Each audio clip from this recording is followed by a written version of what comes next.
Hello, everyone. Welcome to yet another episode of Big Ideas. Today, we have Professor Adriana Robertson with us discussing the present and future of index funds and exchange-traded funds. Professor Adriana is a Donald N. Pritzker Professor of Business Law at the University of Chicago Law School. Her research interests lie at the intersection of law and finance, including securities law, capital markets regulation, corporate finance, and business law. Welcome, Adriana. I'm delighted to be here. So why don't you give us a background of what are index funds and exchange-traded funds? Yeah, so these have they were developed at least they took off in the 1970s in the US. And the idea originally was sort of John Bogle, Vanguard, popularized the idea. And the idea was, don't try to find the needle in the haystack, just buy the haystack. That was the line. So instead of trying to pick a stock that's going to be the winner, just buy all the stock. Because that way, whichever one ends up being the winner, you're going to own it. And that's going to be great. And if you go back to kind of basic finance theory, the basic theory says diversification is king. Because if you get diversification, then, one company goes up, the other goes down, it all washes out. And then you're left with just the risk of the market, the non-diversifiable systematic risk. And so that was sort of the genesis of the idea. Let's just get broadly diversified funds. And then, you just carry the market risk. And hopefully you can get relatively low fees this way too, because you don't have to pay people to pick and choose and figure out, which stock's going to win, which stock's going to lose. That's expensive. Just buy them all and, everything will work out in the end. So why have they been called passive investments historically? Like, what's happening there? Yeah, so because of this, people have this idea that you're just going to buy the market. And if you just buy the market, then you're just going to hold it. And then so it's just a market cap weighted portfolio of every stock.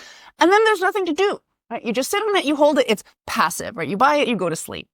And so my view is that this is a huge misunderstanding to talk about index investing or, for that matter, ETFs as passive.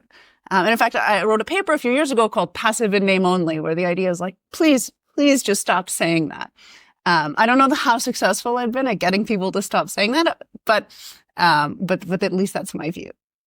What are the recent trends that you've been observing in the U.S. capital markets around this? So there's a few. So one is, there has been this huge rise in the largest sort of complexes, BlackRock, Vanguard in particular, and then there are some others as well. So Fidelity is quite large now. They do a bunch of active, but also a bunch of index investing. And State Street is a little bit smaller, but still also has a lot. And I do expect the continued rise in the titans of Wall Street. I think they've been extremely successful at delivering great products to investors, and so I expect that to continue. It's interesting because part of what has emerged as a consequence. Let me just maybe take a step back. This passivity idea, right? The thought that people have is that they're passive, they don't do anything. Maybe let me just note why I think that's not true.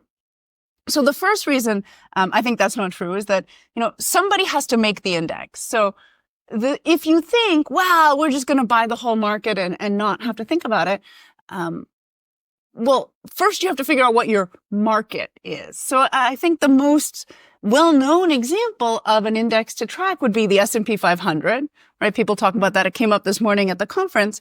The S&P 500 is not every stock in the world. It's not every company in the world. It's not even every American company, right? It's 500 of the largest companies in the United States. So it's, in other words, a large cap U.S. index. And that's a perfectly good investment decision to make, but it's a decision, right? It's a choice to invest in large cap U.S. companies. I do that. I think that's a good choice. But again, it's a choice and it's not a passive thing to do. And even if you did decide one day that you would like to invest in large cap U.S. equities, you would have to decide, well, do I want to stop at 500? Do I want 1,000? Because that starts to look more like the Russell 1000. Also a large cap index, but a different large cap index, right? That's a choice. You could do an index fund where you track medium-sized companies, right?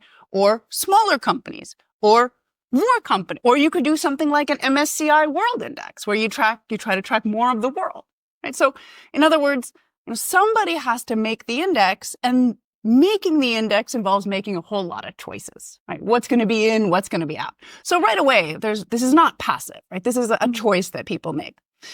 And then on top of that, we have certainly in the US context, and I'm sure in other contexts as well, increasingly exotic array of specialized and very bespoke indices and ETFs and index funds that track these indices, right? And so there's no even pretense that what you're trying to do is track the market. You're trying to do some sort of investment strategy. And that might make perfect sense for that investor, right? There's nothing wrong with following some investment strategy, but you just shouldn't be confused into thinking that it's passive, right?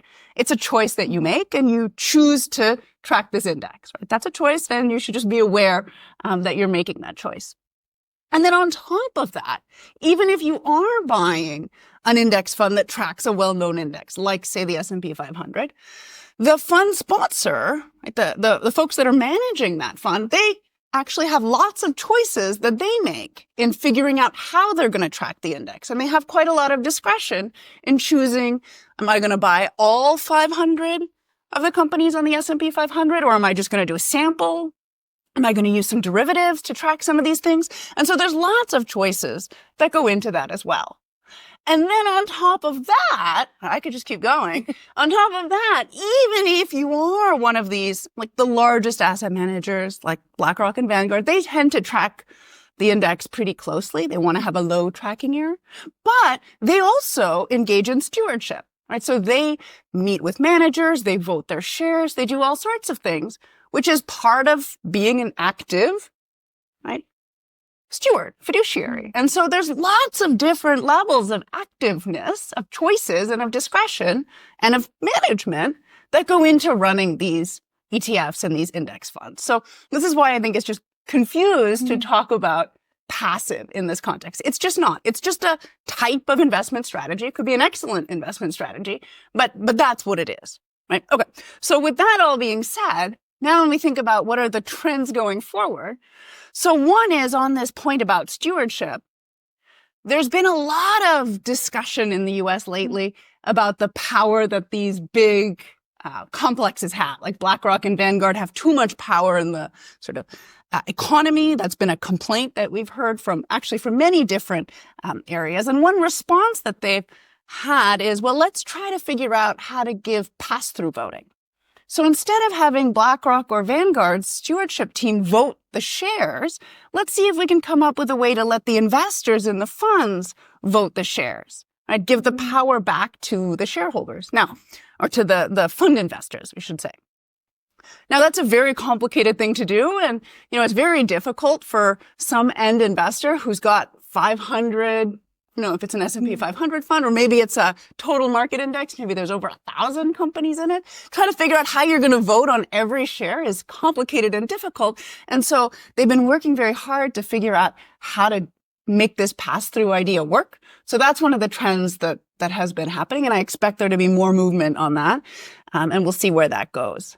I think the other trend that's unmistakable is just this continued explosion in this incredibly diverse world of specialized and bespoke ETFs. So one of my favorites is like the 3x levered NVIDIA ETF, which tries to give you, at least on a daily basis, this similar exposure to what you would get if you had a 3 times leveraged position in NVIDIA.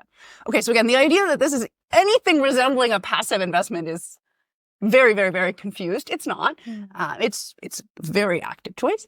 And there's been a lot of different types of fascinating and exotic ETFs. And I expect that to continue as well. It's a very popular financial structure that people like.